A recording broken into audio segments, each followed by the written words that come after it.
père! T'as intérêt à faire gaffe à ta gueule. Ouais, je vais faire gaffe, je te promets.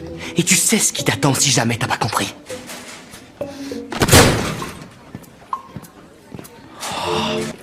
Pourquoi il t'a poussé? Ça te regarde pas, je te dis. Sheldon s'inquiète que George soit victime de harcèlement. Il bloque directement Tommy, le caïd de l'école, dans les toilettes. Il lui demande pourquoi il menace George. Il a dragué ma copine, tu piges ça? Sheldon reste très rationnel. Il pense que George est responsable de cette histoire. Il lui ordonne de ne plus approcher la petite amie de Tommy. George est agacé que Sheldon vienne lui faire la morale. C'est moi qui ai une furieuse envie de te frapper.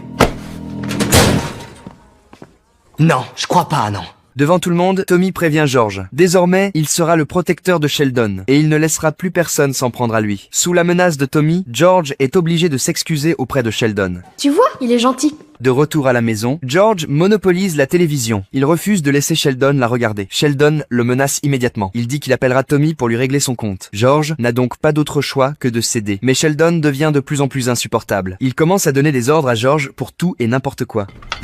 Tu vois, j'en ai marre maintenant, il faut que t'arrêtes. C'est dommage, ça m'amuse de plus en plus. À l'école, Sheldon profite de son amitié avec Tommy pour devenir arrogant. Il ose même provoquer un autre caïd devant tout le monde.